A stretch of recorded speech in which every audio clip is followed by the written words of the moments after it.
Hello అండి. ఈరోజైతే మా లంచ్ సింపుల్గా బీట్రూట్ తాళింపు రైస్ అండి. అంతే. ఎందుకండి బీట్రూట్ బాగా తురుముకున్న ఆనియన్, పచ్చిమిరపకాయ, తెల్లగడ్డ అదేసి తాళింపు పెట్టుకున్నా. ఈ మరి కొంచెం కొద్దిగా వాటర్ వేసుకుంటే బాగా ఉడికిపోయింది. దాంట్లోకి పల్లి పౌడర్ వేసుకున్నా. బాగుంటుందండి ఇట్లా ట్రై చేసుకున్నామంటే. కొంతమంది బీట్రూట్ తినడానికి ఇష్టపడని వాళ్ళకు కూడా ఇట్లా చేసినామంటే పిల్లలు కూడా బాగా తినేస్తారు. బాగుంటుంది. ఇది రైస్ లేక్ కలుపుకొని తిన్నామంటే ఇంకా బాగుంటుంది. రైస్ లేక్ అసలు ఈరోజైతే అసలు ఇట్లా చేసినప్పుడు అయితే పెద్దగా కూర అవసరం లేదు అనుకుంటాం మేమైతే. దీంట్లోనే తినేస్తాము.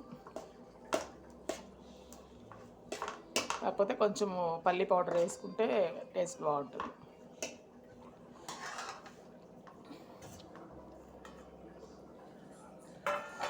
వేడిగా రైస్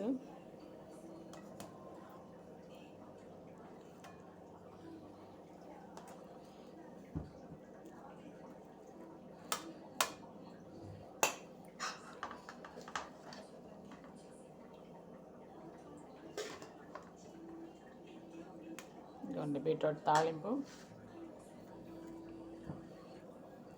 బాగుంటుందండి. టేస్ట్ వేటికి మాత్రం బాగా కుదురుతుంది. రైస్ బాగా తినేయచ్చు తాళింపులో. వేడిగా ఉంది కాబట్టి కలపలేకపోతున్నాను. చాలా బాగుంటుంది. రండి లంచ్ చేద్దాం మా ఇంట్లో. మీ లంచ్ అయిందా? టైం 2:30 అయిపోయింది. అందరు లంచ్ అయిపోయి ఉంటుంది. సో మాది లేట్.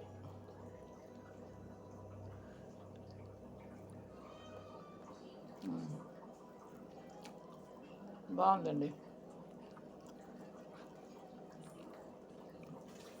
బాగుంటుంది ఇట్లా బీట్రూట్ తాళింపు రైస్.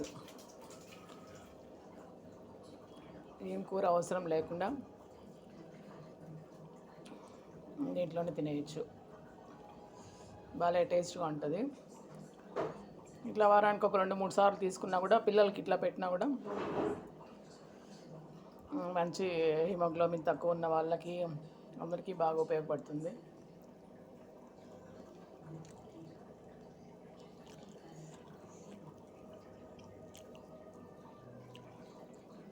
ఓకే అండి. Thank you. నచ్చితే లైక్ చేయండి, షేర్ చేయండి, సబ్స్క్రైబ్ చేయండి. Thank you.